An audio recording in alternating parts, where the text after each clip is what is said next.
This year we have a very low catch in the dolphin and kingfish, even the tunas. And data supposed to identify to us what is happening in the industry.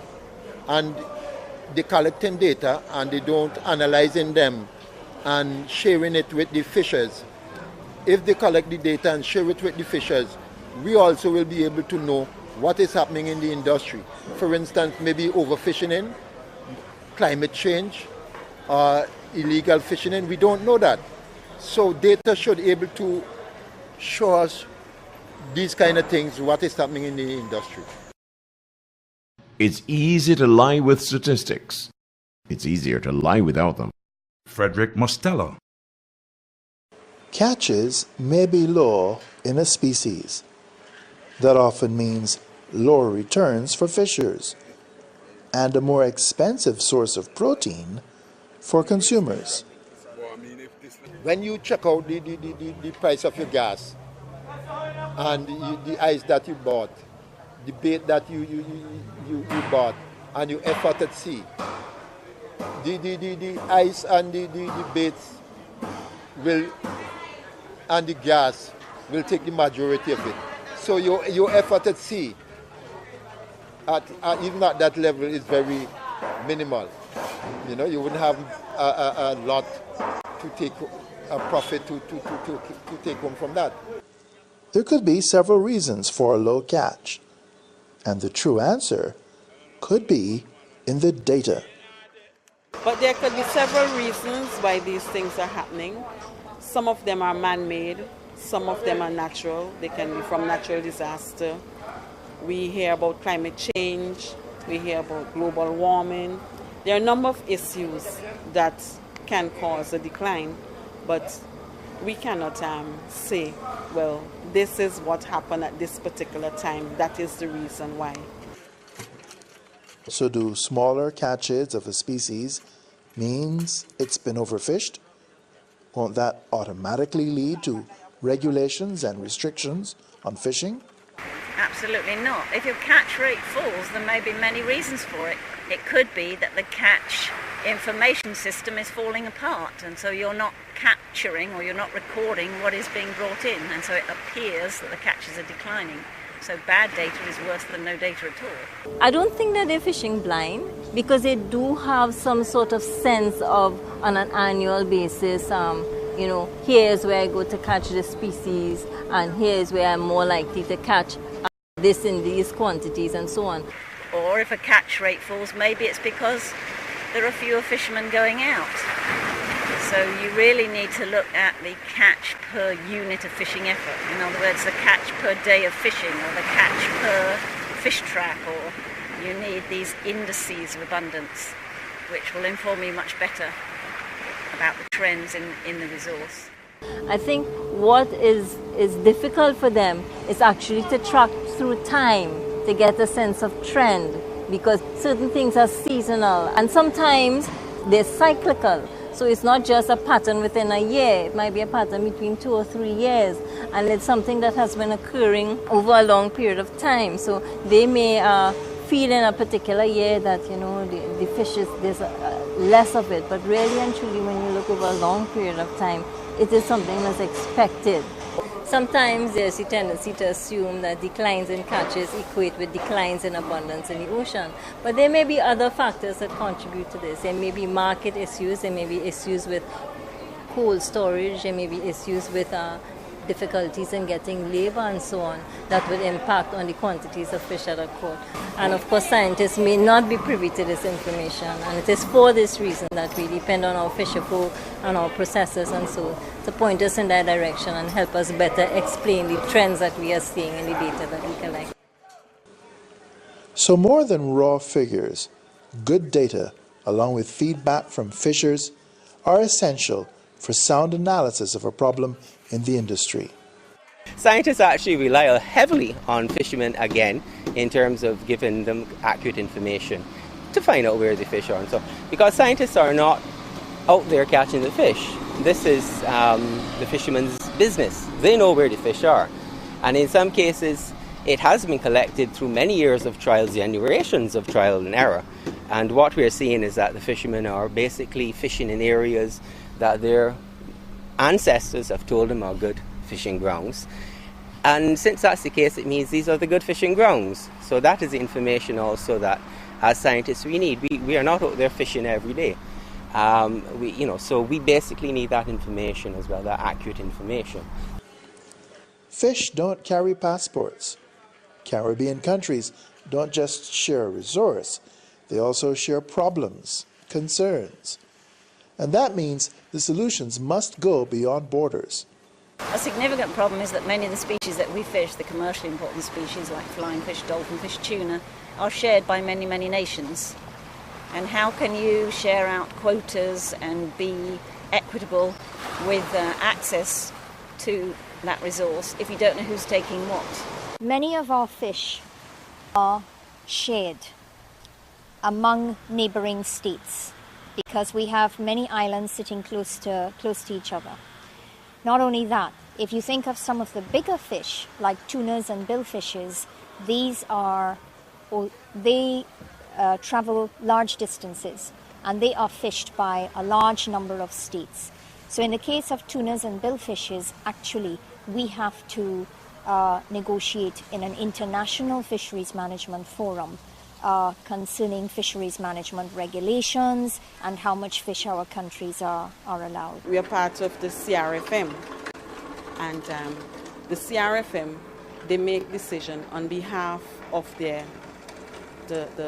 CRFM members, and if St. Vincent and the Grenadines did not provide the information for them to make an informed decision, they may make the decision but excluded St. Vincent and the Grenadines because we were not able to provide that information at that particular time. And that information may be crucial for one of the species that is important for us. For example, our conch. Our conch fishery is an important fishery to us, and if we did not provide the information at that time, when a decision, when it was at a critical stage for a decision to be taken, we ourselves can face some problems and difficulties in the way forward. The role of better data and information on fisheries becomes even more important for a region that's part of international agreements on stewardship of the sea and its resources. There's a lot of pressure on all countries in the world to demonstrate that you are fishing in a responsible manner, that you are fishing sustainably. We're living in an era of concerns about pollution, concerns about environmental damage, concerns about climate change. So we have to step up to the plate and be able to demonstrate that the goals that we have set for ourselves with regard to environmental management and climate resilience, that we're going to meet those goals. We can only do this if we get serious, more serious about the statistics and information. It means the data units in the National Fisheries Authorities have their work cut out for them all year round. Most of the organizations will ask for landings.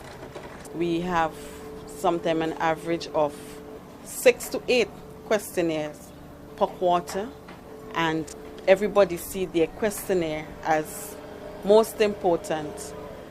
They have different formats. That is one of the challenges that we have. Persons to be dedicated in answering surveys, and they have their deadlines to meet. Our national fisheries authorities usually are very limited in terms of the skills that they have, the human resource expertise that is available. So CRFM provides an opportunity for countries to work together to address common challenges and share their experiences in terms of, their different fisheries, and also make use of limited pool of skills in order to conduct data analysis. And if there is partnership at the regional level, there needs to be closer collaboration between fishers and the authorities nationally. The national fisherfolk cooperatives do have a critical role to play in terms of data collection on fish catches, on the cost of fishing, on the revenues that are earned from the sale of fish, and in reporting back to the fishing communities in a collective way what are the general trends in terms of cost of fishing, in terms of revenues for different types of fisheries, different species of fish. The fishing industry depends on the fishers, and the fishers have to be organized in order to make any kind of impact on the industry, especially the donor agencies of today. If we have to make any meaningful impact, we have to stay together and make vibrant organizations so that we could fully represent the fishers. We are trying to get somewhere because we do it formalize our NFO group, which is the National Fisherfolks Organization. And I think it's going well because the cooperative, the fishing cooperative like Calfico, Barley, Goodwill, we are trying to structuralize the whole system. And I think we are anyway moving. We are certainly progressing now where these cooperatives are taking a more active role in collecting data, in feeding information back to fisherfolk, in assisting with negotiations and representing the views of fisherfolk at management decision-making meetings and so on. The fishers have a lot of knowledge, but you will hear them speak on the sides, but to come and to develop themselves and form organizations, some of them neglect, but we are getting there. I think we are getting there now that they're getting to understand how important the organization is to them. Data and information are what's at the heart of the region's attempt to manage a shared resource, the flying fish. Now, more than ever, better data means better prospects for the industry. They want to make sure that they have a profitable market for flying fish. So we are going to have to monitor the performance of the market. So you ask again in terms of data. At present, we collect very traditional data. We now have to shift to collecting various additional types of data. And this is going to require cooperation from the fishermen. For example, fishermen, very often they don't like to tell you how much money they make.